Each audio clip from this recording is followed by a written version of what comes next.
Yo, it's GT. I've got this finished song open for you.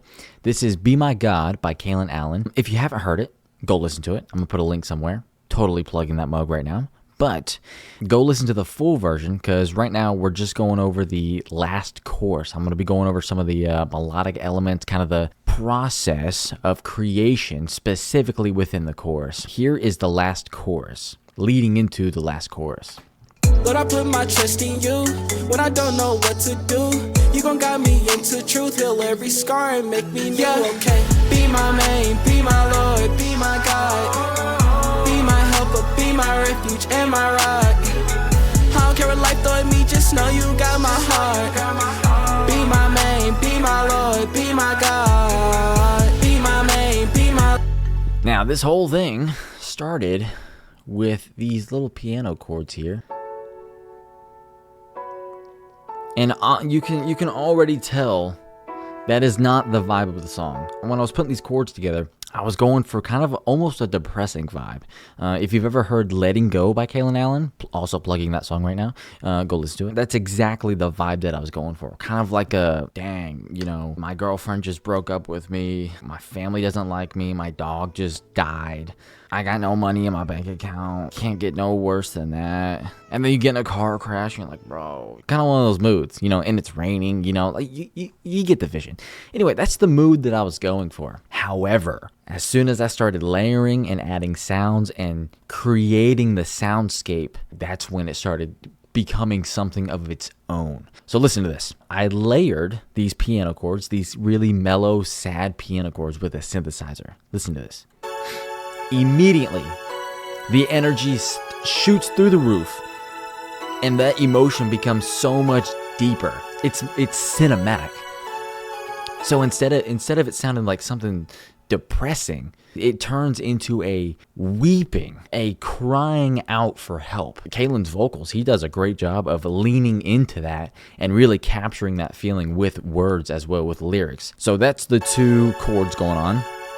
And then we've got chords, or low piano notes, giving it that low, raw grit at the bottom end. And it just sounds good with trap. Like, you can't go wrong with some nasty, gnarly piano chords, or like low piano notes. Alright, next, we've got the main melody. And that's like a marimba type. And then we've got that mug layered with some synth. It's capturing that high end. Take a listen. Almost like a little oscillator.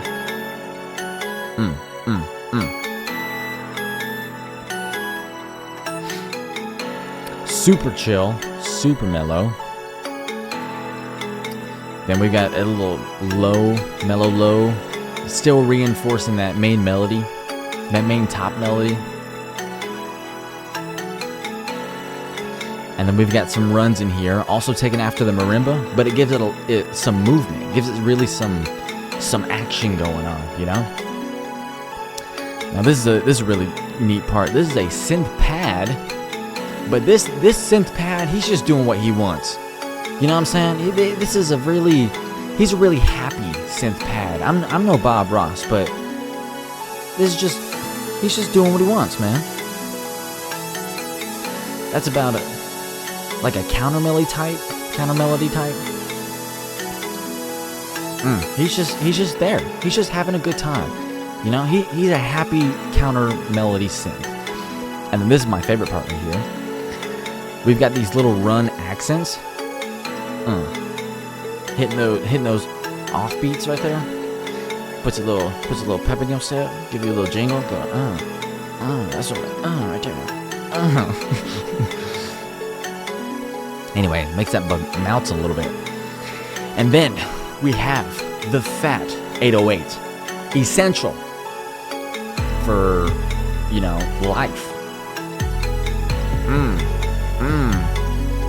And you might notice that I've got my synth bass layered with my 808. And you are correct. For the longest time, I would do one or the other in certain sections, whether it's the verse, the chorus, or whatever. And then I just started layering them and it makes the whole low end sound so full, especially in the car. Hitting those car tests with a sub, a constant sub, and then you get the thumpage, the absolute McThumpage of the 808. Oh my goodness. Now, you got to be careful with some phasing issues there, but if you can get it right, if you can layer some low end, dude, layer you some low end. Now with that said, we got them McThumpy kicks as well.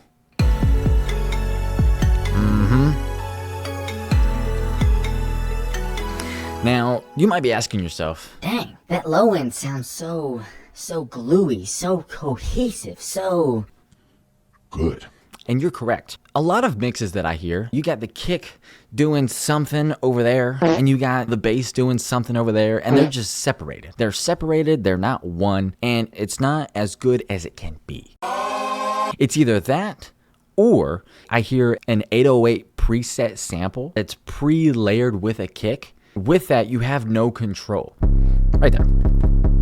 That is a perfect example of an 808 pre-layered with a kick, right? It sounds cool, but at the same time, you can't arrange that. And when I say arrange, I more or less mean separate. Having the ability to control how much more kick you want over how much more 808 and tone you want, that's a total advantage there, especially in the verse when you have the ability to take out the kick and just leave the 808 in there.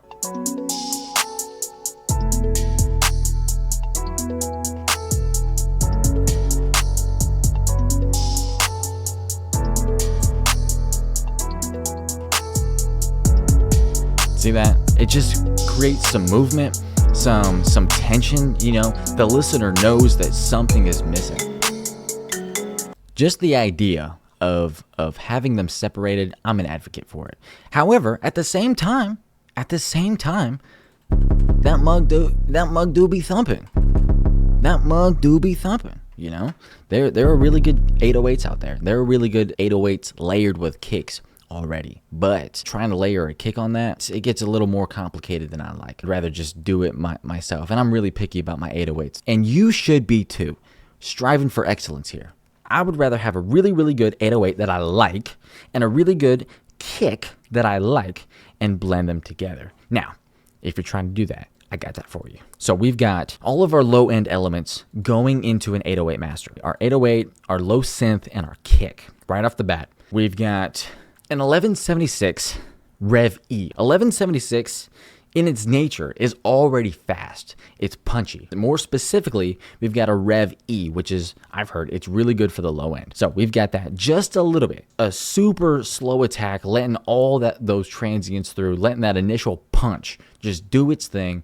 We got a really fast release. It's not really doing a whole lot. It's just kind of sitting there, kind of giving it some roundness. But then right after that, we've got that, goodness gracious, we've got the Fruity Soft Clipper. Should you have a better soft clipper?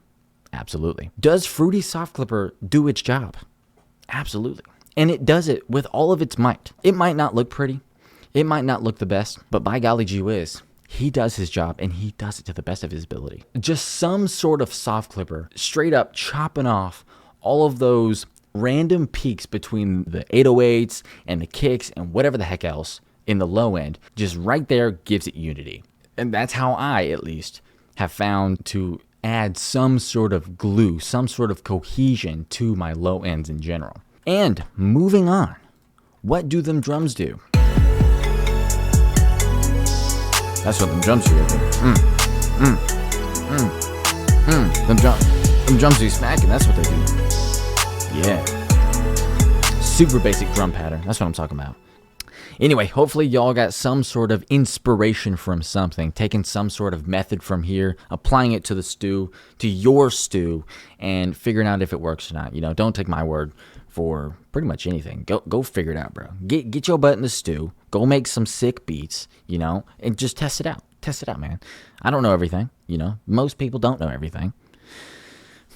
Nobody knows everything, but at the same time, we're all striving to have better mixes, you know, make better music, and be better people. You know what I'm saying? We all strive to just be better. So with that said, you know, y'all be better people. I'm gonna work on being better. Y'all are gonna work on being better, and all together, we're gonna work on having better low ends, right? Get your 808s together, bro. With that said, I love you. Jesus loves you. Y'all stay up. Be my main, be my Lord, be my God. Be my helper, be my refuge and my